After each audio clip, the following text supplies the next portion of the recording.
Oui, bonjour à tous. J'espère que vous allez bien ce matin. C'est la fête des pères et on veut souhaiter certainement une bonne fête des pères à tous les papas, les grands-papas. C'est important, le rôle que chacun d'entre nous pouvons jouer dans la vie de nos enfants, de nos petits-enfants. C'est un rôle important et puis c'est tout un privilège que le Seigneur nous a donné et une responsabilité aussi de pouvoir être parents, de pouvoir être père, mère et de pouvoir goûter cette relation avec les enfants que Dieu nous prête. Alors, on veut les souligner. Merci à tous les papas, le travail, l'énergie, tout le cœur que vous mettez à élever vos enfants et à garder une relation avec eux dans le but, certainement, comme on va le voir ce matin, de les conduire vers Dieu, vers l'Évangile de Jésus-Christ. Alors, ce matin, on commence à parler de déconfinement. C'est comme je vous l'avais dit les dernières semaines, on attendait une annonce et puis on a entendu cette annonce-là dernièrement de la possibilité d'avoir des rassemblements de moins de 50 personnes. Alors, on est en train vraiment de travailler fort, de tout mettre en place. On va même avoir besoin certainement de gens qui vont venir nous aider à mettre les mesures sanitaires en place pour qu'on puisse avoir une célébration au bâtiment. Mais évidemment, avec l'espace qu'on a, on ne pourra pas accueillir tout le monde. Donc, ça prend toute une organisation pour réussir à gérer que des gens peuvent venir une semaine après ça. Si ceux qui ne peuvent pas venir peuvent le voir en ligne, etc. Donc, on travaille fort, puis on vous garde, on va vous tenir au courant, soyez certains. Venez pas tous en grand nombre la semaine prochaine. On va vous le dire quand ça va être le moment qu'on va commencer. Et puis, priez pour nous, priez pour les équipes qui vont travailler, que le Seigneur puisse nous donner de la sagesse dans tout ça. Évidemment, le gouvernement nous donne des permissions, mais on veut user de sagesse puis être prudent, s'assurer que personne d'entre nous tombe malade puis risquer la vie de certains même. Donc, on veut être prudent, on veut être sage. Donc, priez pour nous dans ces moments. Donc, ce matin, on va regarder un passage dans les psaumes et j'aimerais vous inviter à tourner avec moi dans le psaume 78. Le psaume 78. Ce matin, le Seigneur a placé un passage particulier sur mon cœur en lien avec la fête des pères. Mais vous allez voir, ça ne touche pas juste les papas. Vous allez voir, ça touche tout le monde, ça nous touche tout le monde ensemble. Mais avant d'aller dans la prière, on va lire le passage dans le psaume 78. C'est un long psaume, mais je vais me concentrer aujourd'hui sur les versets 1 à 8. Donc, on va lire ensemble le psaume 78, 1 à 8. C'est un cantique d'Asaph. Mon peuple, écoute mes instructions. Prête l'oreille aux paroles de ma bouche. J'ouvre la bouche par des sentences. Je publie la sagesse des temps anciens. Ce que nous avons entendu, ce que nous savons, ce que nos pères nous ont raconté, nous ne le cacherons point à leurs enfants. Nous dirons à la génération future les louanges de l'Éternel et sa puissance et les prodiges qu'il a opérés. Il a établi un témoignage en Jacob. Il a mis une loi en Israël. Et il a ordonné à nos pères de l'enseigner à leurs enfants, pour qu'elle soit connue de la génération future, des enfants qui naîtraient, et que devenus grands, ils en parlent à leurs enfants, afin qu'ils mettent en Dieu leur confiance, qu'ils n'oublient pas les œuvres de Dieu, et qu'ils observent ses commandements, afin qu'ils ne soient pas, comme leur père, une race indocile et rebelle, une race dont le cœur n'était pas ferme et dont l'esprit n'était pas fidèle à Dieu. On va se courber dans un mot de prière. Seigneur notre Dieu, on se présente devant toi ce matin, sachant que si on peut se tenir debout devant toi, devant ton trône de grâce, Seigneur, c'est seulement par ta grâce, c'est seulement parce que tu nous as pris, nous, pécheurs, et tu as accompli tout ce qui était nécessaire pour qu'on puisse être lavé, pardonné de nos péchés, purifié, qu'on puisse se présenter devant toi comme juste et saint. Et on veut te louer, Seigneur Jésus, de ce que tu as accompli pour nous à la croix. On veut te louer du privilège qu'on a maintenant de pouvoir s'approcher du Père, de notre Papa céleste, du meilleur Père qui ne peut pas exister, qu'on peut s'approcher de lui avec confiance et sans craindre aucune condamnation. Et je veux te louer, Seigneur, ce matin, pour la grâce de t'avoir dans nos vies, de savoir que tu es notre Papa céleste. Ce matin, Seigneur, Papa, on veut s'approcher de toi. Tu as des choses à nous dire, Seigneur, à travers ta parole. Tu veux parler à nos cœurs. Tu veux qu'on prête l'oreille à ce que tu veux nous dire. Et Seigneur, on veut venir devant toi ce matin avec ce désir de recevoir d'un bon Père qui veut prendre soin de nous, qui veut notre bonheur, qui veut nous bénir de bénédictions spirituelles. Et Seigneur, on vient devant toi avec ce désir d'apprendre de toi ce matin. Puisses-tu calmer nos cœurs et nos pensées? Seigneur, tu connais chacun de nous, tu connais chacun de nos soucis, ce qui se passe dans nos cœurs, ce qui nous réveille la nuit, qui nous inquiète. Tu connais tout, Seigneur. On veut te les apporter ce matin. On veut les mettre à tes pieds. Les abandonner à toi, Seigneur. Et afin qu'on puisse avoir notre esprit, notre intelligence, notre cœur ouvert et pas distrait par d'autres choses que toi, Seigneur. Qu'on puisse vraiment avoir une attention tournée vers toi. Viens parler à nos cœurs, Seigneur. Sois avec moi. Remplis-moi de ton esprit afin que je puisse parler de ta parole avec justesse. Seigneur, tu le sais, je suis juste un serviteur d'entre tes mains. Que tu puisses paraître, Seigneur, ce matin à travers cette parole. Que ce puisse être toi qui nous parle, qui parle à nos cœurs. On a tellement besoin de toi. C'est en Jésus que je te prie. Amen. Amen. La fête des pères ce matin me rappelle le privilège qu'on a d'être parents. Puis pour ceux qui ont des enfants, qui ont eu des enfants, vous savez que c'est un privilège précieux que le Seigneur nous a confié de pouvoir avoir des enfants, d'avoir cette bénédiction-là, de pouvoir développer des relations intimes avec des êtres humains que Dieu nous confie. Puis le Seigneur m'a béni avec 4 enfants et je suis heureux du privilège que le Seigneur me donne. Je suis heureux d'être leur papa, de pouvoir être celui qui est là pour eux, qui est là pour prendre soin d'eux.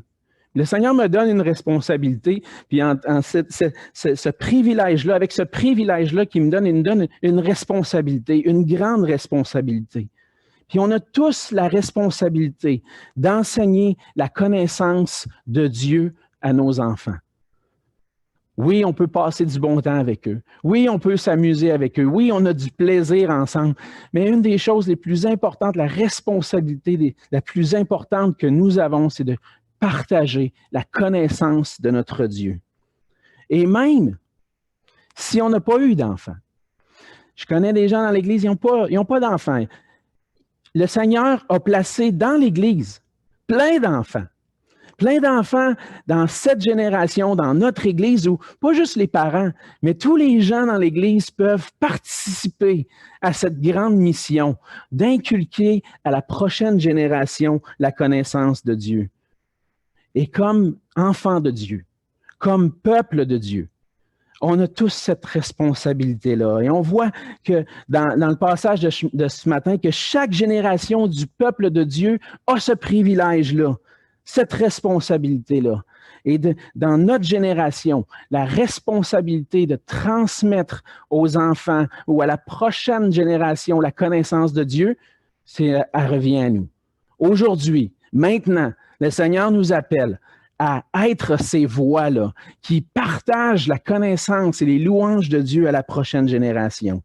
Le passage de ce matin, c'est pour nous un rappel de notre responsabilité en tant que père, en tant que mère, en tant que parent et même en tant qu'enfant de Dieu dans notre génération. Dans notre génération, on a une responsabilité. On voit que lorsqu'on étudie le psaume au verset 72, on voit que le psaume a été écrit probablement pas longtemps après le règne du roi David, parce que le roi David est mentionné au verset 72 et ça dit que David a dirigé le peuple avec un cœur intègre. Il les a conduits avec des mains intelligentes.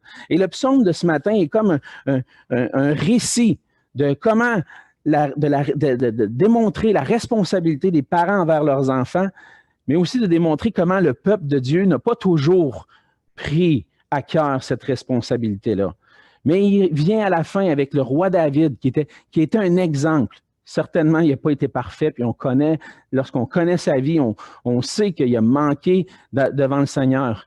Mais le Seigneur a quand même dit de lui qu'il était un homme selon son cœur. Et le psaume de ce matin, dans le contexte qu'on voit, c'est vraiment comme élever le roi David comme un homme intègre qui a conduit le peuple de Dieu avec sagesse, avec intégrité. Et ça nous montre que même nous, même si on n'est pas parfait, le Seigneur nous appelle à diriger notre foyer, puis à être cette voix dans cette génération pour annoncer les merveilles de Dieu. Et de la même façon que cette responsabilité-là était que nous avons en tant que parents et en tant qu'enfants de Dieu de conduire nos familles, de conduire les enfants, nos enfants, notre génération, comme disciples du Seigneur, le Seigneur nous confie de leur proclamer la sagesse de Dieu. Il y a un commentateur qui a dit ceci, lorsque j'étudiais le passage, j'ai trouvé ça intéressant, il dit « Il est vital que la génération présente joue son rôle de lien entre la génération précédente et la prochaine génération. Sans cela, la chaîne de la connaissance de Dieu sera brisée. Si on n'est pas là présentement pour faire le lien entre la génération d'avant et la génération d'après, on est le chaînon manquant. On va être un chaînon manquant dans la chaîne de transmettre la connaissance de Dieu. Et si on ne veut pas être le chaînon manquant dans cette chaîne-là, c'est notre responsabilité à chacun de nous, aujourd'hui, maintenant, de former la prochaine génération à marcher avec le Seigneur. Mais comment est-ce qu'on peut former cette génération? Comment est-ce qu'on peut former cette génération à être des disciples de Jésus-Christ et à marcher dans les voies du Seigneur? Quelle est notre responsabilité à chacun de nous? Qu'est-ce qu'on doit faire? Et je pense que le psaume de ce matin, le passage de ce matin répond à ces questions-là. Qu'est-ce qu'on doit faire? Premièrement, on voit dans les versets 1 et 2 que pour ne pas être le chaînon manquant dans cette chaîne de transmettre la connaissance de Dieu, on doit premièrement avoir des oreilles ouvertes pour recevoir la parole de Dieu. Le psalmiste commence en disant « Mon peuple, écoutez mes instructions, prête l'oreille aux paroles de ma bouche. » Il dit « J'ouvre la bouche par des sentences, je publie la sagesse des temps anciens. » Et la première chose que le psalmiste fait, que le prophète ou l'enseignant en Israël fait ici, c'est qu'il parle au peuple de Dieu. Il ne parle pas juste au papa, là. Il dit « Tout le monde, mon peuple, écoutez mes instructions, écoute mes instructions. Prête l'oreille aux paroles de ma bouche. » Avoir des oreilles ouvertes. Pour avoir des oreilles ouvertes, il faut premièrement s'arrêter et dire « Hey, il y a quelqu'un qui veut me parler. » L'impératif ici, il dit « Écoute mes instructions. » Pour écouter, on a besoin de s'arrêter. Quand j'étais jeune, puis même je le vois dans la vie de mes enfants, souvent, nos parents nous donnent des instructions, puis on est distrait, on est ailleurs dans nos pensées, on est occupé à d'autres choses, puis on entend, mais on n'écoute pas. Et ce que le Seigneur veut, c'est pas juste qu'on entende, il veut qu'on écoute, il veut qu'on s'arrête. Puis pour s'arrêter puis avoir des oreilles ouvertes, ça prend un cœur ouvert pour entendre l'instruction. Il ne suffit pas d'entendre l'instruction. Il faut s'arrêter puis dire, Seigneur, tu veux que je m'arrête, tu veux que j'écoute. Ben, je veux m'arrêter. Et là, faire silence autour de nous, puis avoir un cœur préparé à recevoir l'instruction. On vit dans un monde de distraction. On est avec nos téléphones, nos ordinateurs, et puis ces bébelles-là, comme je dis, nous envoient des notifications, puis des bip-bip, puis tout le temps. Puis lorsqu'on veut s'arrêter puis prendre le temps avec le Seigneur, ça m'arrive même à moi. On est en train de lire la parole le matin, bzz, bzz, puis là, c'est inévitable, on se tourne, puis on regarde, puis on est distrait. On vit dans un monde de distraction. On vit dans le monde où tout nous propose de faire tout, sauf s'arrêter puis écouter la parole de Dieu. Et aujourd'hui, maintenant, Si on ne veut pas être le chaînon manquant dans la chaîne de transmission, on doit s'arrêter. On doit trouver des moments. On doit trouver ce moment où on s'arrête et on écoute. Je suis heureux qu'on ait ces dimanches matins-là en Église. C'est ça le but, hein, en quelque sorte. On s'arrête, on prend une pause. Même, on veut commencer la semaine. Dimanche, c'est le premier jour de la semaine pour moi. On commence la semaine en s'arrêtant, puis en disant, Seigneur, parle-moi. Lorsqu'on veut s'approcher de Dieu puis avoir un cœur ouvert, j'aime le psaume 25, les versets 4 et 5. C'est une prière qu'on peut faire lorsqu'on veut s'arrêter puis prendre du temps avec Dieu. Éternel, fais-moi connaître tes voies. Enseigne-moi tes sentiers. Conduis-moi dans ta vérité. Instruis-moi, car tu es le Dieu de mon salut. Tu es toujours mon espérance. Et vouloir avoir des oreilles ouvertes pour écouter, pour prêter l'oreille aux paroles puis aux instructions, on a besoin de s'arrêter et de désirer écouter ce que Dieu a à nous dire. Au verset 2, on voit que le prophète va dire « J'ouvre la bouche par des sentences, je publie la sagesse des temps anciens. » Et ici, on parle aujourd'hui de la sagesse des temps anciens ou de l'histoire. C'est pas très populaire. On vit dans une époque, dans l'époque moderne, où tout ce qui nous intéresse, ou la plupart du temps, ce qui nous intéresse, c'est le progrès. C'est les pensées qui évoluent. La pensée qui évolue, qui dit, il y a des choses du passé. Ça, c'était dans le passé. Nous, on évolue, on progresse dans nos idées. Et puis, ça marche la même chose, ça fait la même chose avec les technologies. On achète une nouvelle technologie, puis on le sait que 6 mois plus tard, il va y avoir un autre qui va la remplacer. Puis on vit dans un monde qui va tellement rapidement, puis qui désire le progrès. Et cette mentalité-là nous affecte. Elle affecte notre culture. Elle affecte notre culture du point de vue que la sagesse des temps anciens, c'est plus vu comme quelque chose de précieux. Mais au temps d'Israël, la sagesse des temps anciens, c'était la sagesse qui venait de Dieu. Le psalmiste va parler de la loi de Dieu qui a été donnée.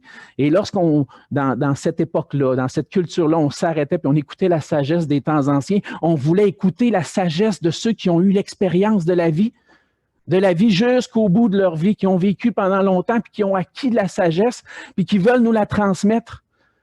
Et je sais que quand on est jeune, j'ai été jeune, c'est pas ça qu'on recherche. On recherche le plaisir, on recherche le progrès, les choses nouvelles.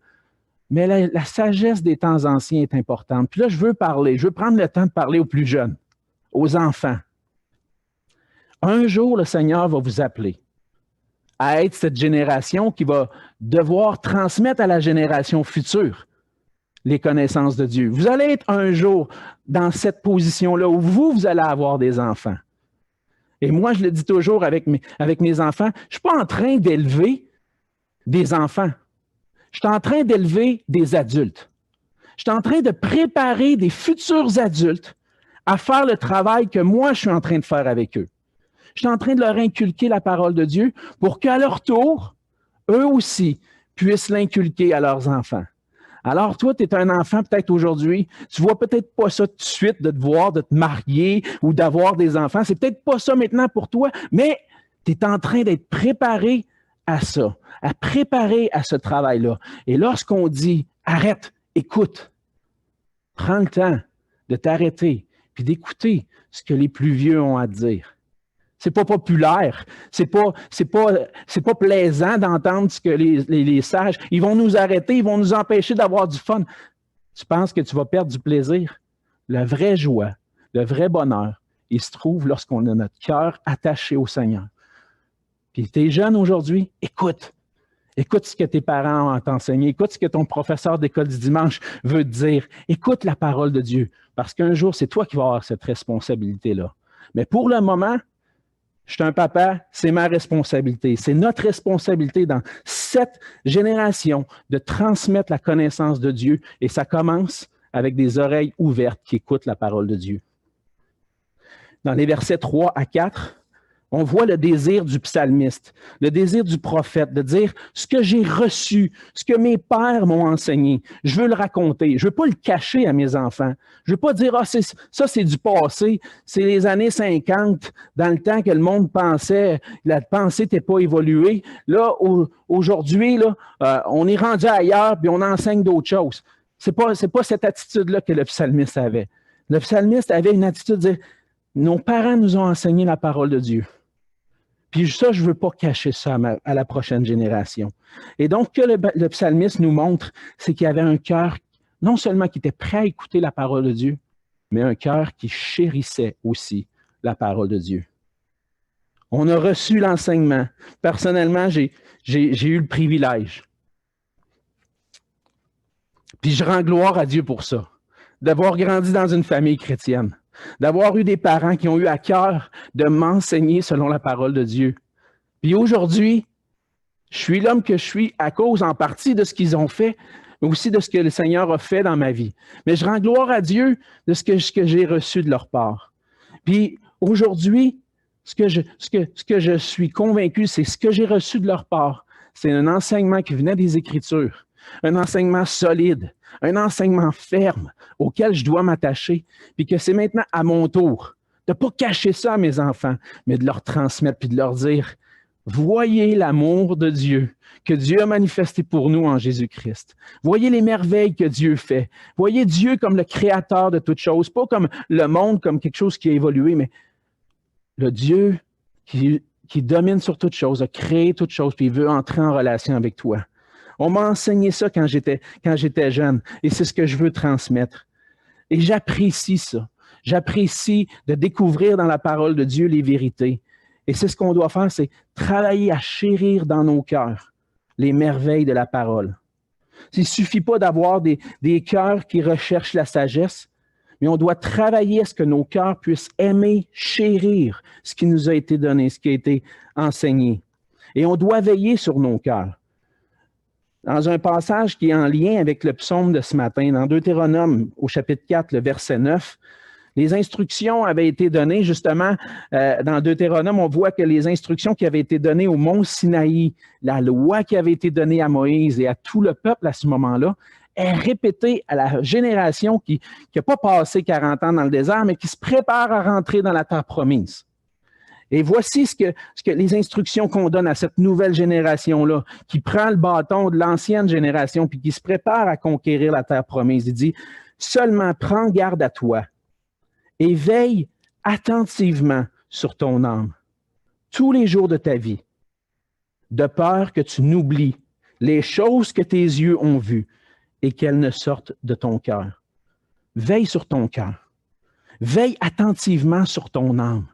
Fais attention à ton cœur, à comment ton cœur est nourri, à ce que ton cœur est en train de chérir, à ce que ton cœur valorise. Valorise l'instruction que tu as reçue. Valorise l'instruction qui vient de la parole de Dieu.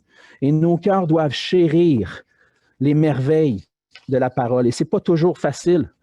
On a ce combat en nous parce que le Nouveau Testament nous dit qu'on a l'Esprit de Dieu. Et en même temps, on a la chair qui a des désirs contraires à l'esprit. L'esprit nous donne un amour pour la parole de Dieu, puis en même temps, on lutte encore avec notre chair qui nous amène vers des choses qu'on pourrait chérir dans ce monde ou des choses qui pourraient prendre la place de Dieu. Puis on a ce combat-là, il faut réaliser ça. Veiller pour chérir la parole de Dieu, je dois veiller sur mon cœur. Faire attention que mes désirs naturels s'en vont pas me faire dévier d'un amour pour la parole de Dieu et chercher à être rempli de l'Esprit en disant, Seigneur, aide-moi. Et on cherche à marcher selon l'Esprit afin d'appliquer nos cœurs à aimer la parole de Dieu. Et on doit mettre nos efforts, mais en même temps, on met ces efforts-là en s'appuyant sur ce que Dieu pourvoit en nous par l'Esprit de Dieu.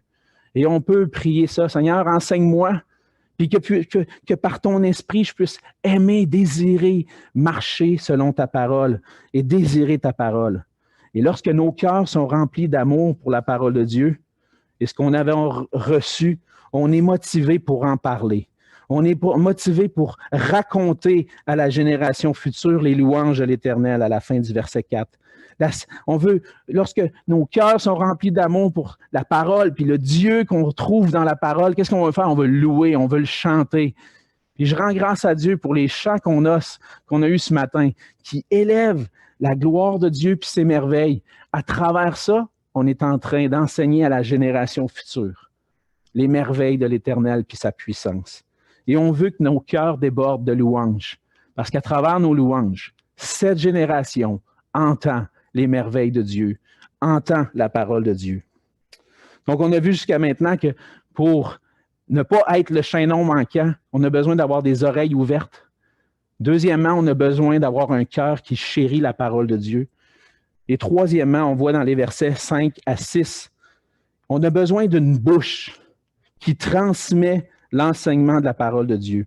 On voit au verset 5 que Dieu a donné un témoignage à Jacob, il a établi une loi en Israël et il a ordonné à nos pères de l'enseigner à leurs enfants. Et le Seigneur a donné sa loi, le Seigneur a donné sa parole à Israël, mais aujourd'hui, on a le privilège pas juste d'avoir la loi, mais d'avoir toutes les Écritures. Et toutes les Écritures qui nous parlent des merveilles de Dieu, et entre autres, de la merveille la plus extraordinaire que Dieu a accomplie pour nous en Jésus-Christ, dans la personne de Jésus-Christ. Ce que Jésus-Christ a accompli pour nous, en venant vivre sur la terre, vivre une vie parfaite, mourir sur la croix pour nos péchés, prendre nos péchés sur lui, puis être puni à notre place, pour qu'on puisse avoir le pardon, avoir la vie éternelle et une relation avec Dieu. Il n'y avait pas ça dans l'Ancien Testament. C'était encore obscur à ce moment-là, mais aujourd'hui, nous, on a toute la parole de Dieu. Et ce qu'on veut faire, c'est l'étudier pour pouvoir l'enseigner à nos enfants comme le Seigneur l'a donné. Dans Deutéronome, au chapitre 6, c'est un verset qu'on connaît bien, et je pense que c'est nécessaire de le répéter souvent, puis de le repasser souvent dans nos cœurs. Dans Deutéronome, chapitre 6, les versets 4 à 9. « Écoute, Israël. » Encore une fois, écoute, arrête-toi. L'Éternel, notre Dieu, est le seul éternel. Tu aimeras l'Éternel, ton Dieu, de tout ton cœur, de toute ton âme et de toute ta force. Et ces commandements que je te donne aujourd'hui seront dans ton cœur. Tu les inculqueras à tes enfants. Tu en parleras quand tu seras dans ta maison, quand tu iras en voyage, quand tu te coucheras et quand tu te lèveras. Tu liras comme un signe sur tes mains, et ils seront comme des frontaux entre tes yeux. Tu les écriras sur les poteaux de ta maison et sur tes portes. Le Seigneur n'a pas seulement donné sa loi, n'a pas seulement donné pour qu'elle puisse servir à une génération. Il l'a donné pour qu'on puisse l'enseigner, pour qu'on puisse l'inculquer à la prochaine génération. Et c'est notre responsabilité aujourd'hui d'avoir des oreilles ouvertes, d'avoir un cœur qui chérit la parole, mais qu'une bouche qui transmet les merveilles que Dieu a accomplies. C'est notre responsabilité aujourd'hui. Et je veux encourager les parents, puis pas seulement les parents, les grands-parents, parce que le passage dans Deutéronome 6 nous dit aussi de l'enseigner à tes enfants, mais on voit aussi que dans le reste de la parole, qu'on voit qu'il faut l'enseigner à nos petits-enfants, à en parler. Et le Seigneur nous donne cette responsabilité aujourd'hui, aux parents, aux grands-parents, puis même à tous dans l'Église, d'en parler, d'ouvrir la bouche. Et on veut l'enseigner parce qu'à leur tour, nos enfants vont avoir à l'enseigner à eux aussi. Et finalement, lorsqu'on regarde le psaume, on voit qu'on a besoin des oreilles pour entendre, un cœur qui aime la parole, une bouche qui transmet et qui enseigne. Mais on voit dans les versets 7 et 8 qu'on a besoin d'avoir une vie qui obéit à la parole de Dieu. Et si vous avez le temps, vous irez lire le reste du psaume et vous verrez l'importance de l'obéissance. Parce que ça n'a pas été toujours le cas dans le peuple d'Israël et ce n'est pas toujours le cas dans nos vies. Ce n'est pas à cause qu'on connaît Dieu qu'on va nécessairement obéir à Dieu. Et l'importance pour nous d'obéir à la parole de Dieu. On veut que nos enfants, au verset 7, ils puissent mettre en Dieu leur confiance, qu'ils n'oublient pas les œuvres de Dieu et qu'ils observent ses commandements. On ne veut pas qu'ils soient comme leur père, une race indocile et rebelle, une race dont le cœur n'était pas ferme et dont l'esprit n'était pas fidèle à Dieu. Mais si on veut que nos enfants l'observent, on a besoin d'être des exemples vivants d'obéissance à Dieu. On a besoin non seulement d'en parler, mais que nos vies puissent témoigner et être un témoignage de ce qu'on enseigne, qu'on puisse être des modèles pour nos enfants. Et pour pouvoir être des modèles, on a besoin de placer, premièrement, on va au verset 7, qu'on a besoin de placer en Dieu notre confiance. L'obéissance à Dieu, ça commence avec la confiance en Dieu. La confiance en Dieu, si je veux placer ma confiance en Dieu, j'ai besoin de le connaître. Ça commence comme ça. Il y a un jour, j'ai entendu l'Évangile de la bouche de mes parents, puis j'ai placé ma confiance en Dieu. Je ne pouvais pas placer ma confiance dans un être que je n'avais jamais entendu parler. Je ne pouvais pas placer ma confiance dans quelqu'un dont je ne sais rien. J'avais entendu l'Évangile, j'avais entendu la parole. Et à cause de ça, je me suis tourné vers Christ par la foi et j'ai placé ma confiance en Dieu. Puis ma confiance en Dieu va s'exprimer par le fait que je suis d'accord avec ce que la parole de Dieu dit. Il n'est pas question d'en prendre ou d'en laisser. La confiance en Dieu, ça commence par une confiance en sa parole. Une confiance que toute sa parole est bonne, est suffisante. Et je ne peux pas jouer à prendre ça, puis laisser ça de côté. C'est beau, il y a des belles morales, mais d'autres choses, je vais le faire comme je veux. Non, mettre sa confiance en Dieu, c'est pas juste en partie. C'est total. J'ai besoin de regarder la parole puis de dire, Seigneur, toute ta parole est bonne. Et j'ai besoin de placer ma confiance dans toute ta parole. Je ne peux pas en prendre et en laisser. Je dois l'accepter entièrement et exprimer mon accord avec ce que Dieu dit. Accepter la parole de Dieu, placer notre confiance en Dieu, c'est accepter que tout ce que Dieu dit, c'est la vérité. Et notre obéissance envers Dieu va commencer lorsqu'on va placer notre foi dans la parole de Dieu et en Jésus-Christ seul pour notre salut. Pour commencer à placer ma confiance en Dieu, pour que mes enfants puissent vivre ça. J'ai besoin d'être d'accord avec Dieu, qui me dit qu'on est tous pécheurs, qu'on est privés de la gloire de Dieu, dans Romains 3, 23. On a besoin d'être d'accord avec le fait que le salaire du péché, c'est la mort éternelle, une mort éternelle loin de la face de Dieu, dans l'enfer. On a besoin d'être d'accord avec Dieu qui dit que le seul moyen d'être sauvé, c'est par la foi en Jésus-Christ. En Jésus-Christ seul. On a besoin d'être d'accord avec Dieu et venir à lui. Être d'accord sur tous ces points-là. Je suis un pécheur, je suis perdu. Le salaire du péché, c'est la mort.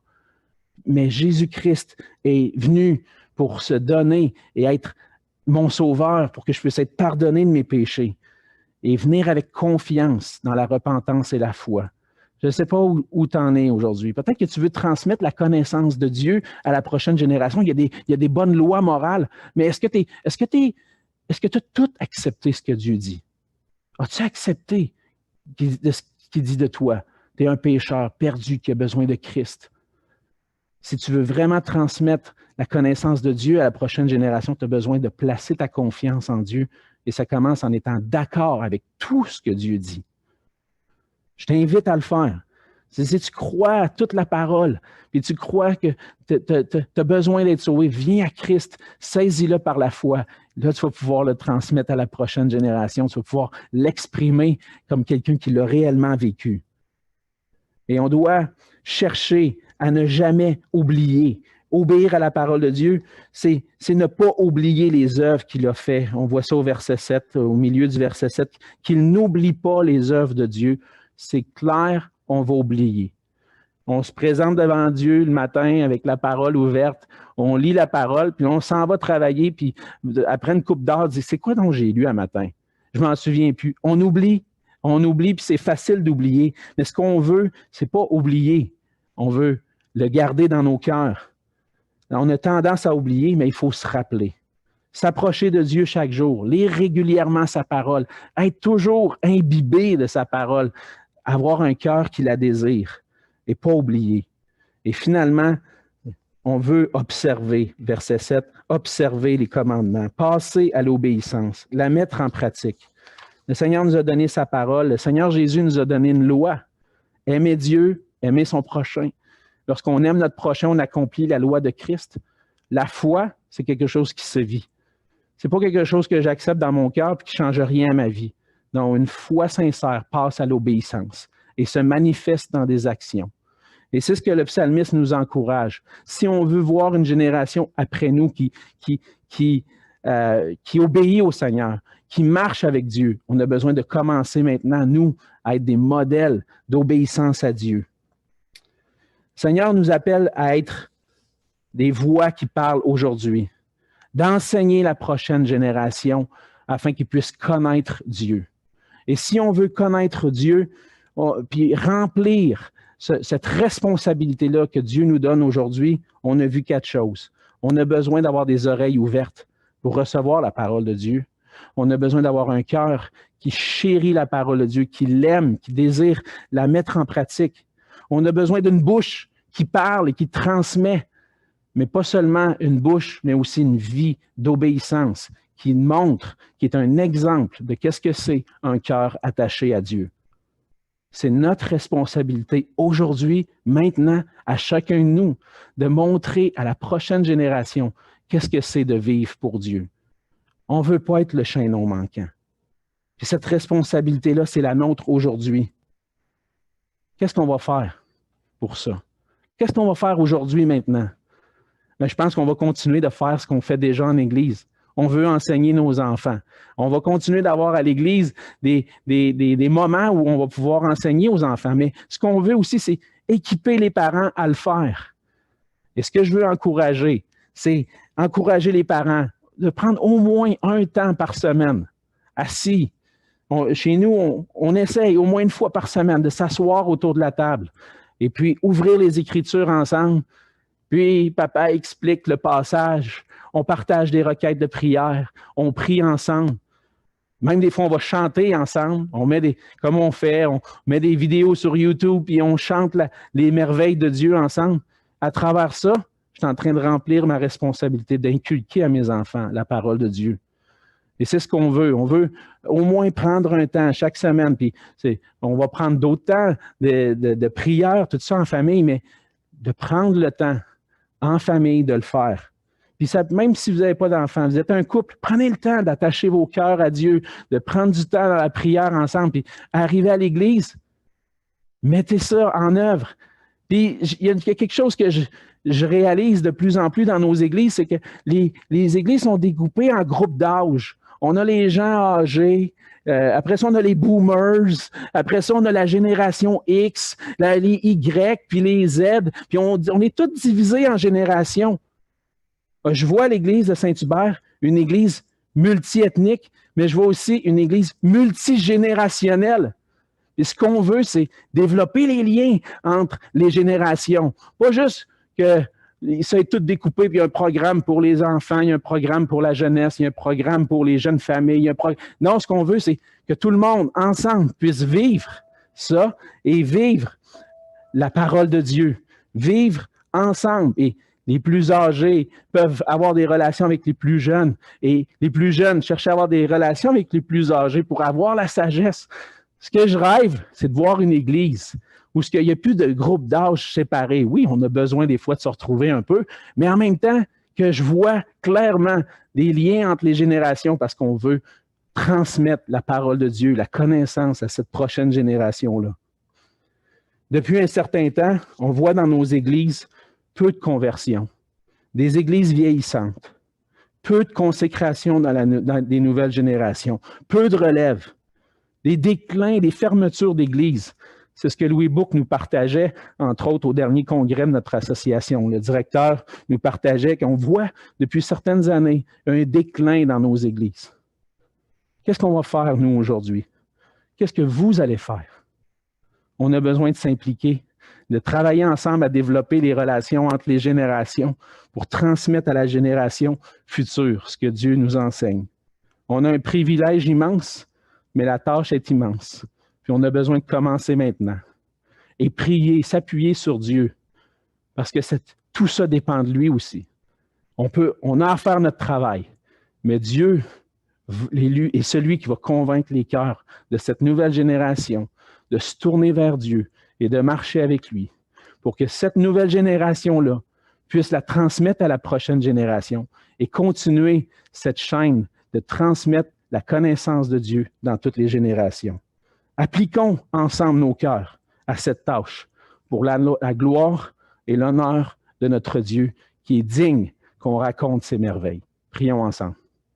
Seigneur notre Dieu, on veut te dire merci pour ta parole. Seigneur, la tâche est immense, on le voit, mais en même temps, pas tant que ça. On voit, Seigneur, que lorsqu'on applique nos cœurs à t'aimer, à chérir ta parole, par ton esprit, tu peux faire déborder nos cœurs d'amour et de louange pour toi. Et c'est ce qu'on veut, Seigneur. On ne veut pas simplement enseigner une loi à nos enfants. On veut enseigner la personne merveilleuse que tu es. Et Seigneur Jésus, on veut raconter les merveilles, la merveille que tu as accomplie pour nous lorsque tu es venu mourir pour nous à la croix. Seigneur, aide-nous à appliquer nos cœurs à ta parole, à avoir des oreilles pour entendre, un cœur pour aimer, une bouche pour transmettre, puis aussi des vies qui démontrent l'obéissance à ta parole. On n'y arrivera pas sans toi, Seigneur. Puisses-tu par ton esprit nous remplir de toi et faire de nous des hommes et des femmes qui vont s'investir ensemble dans la prochaine génération. Et c'est en Jésus que je te prie. Amen.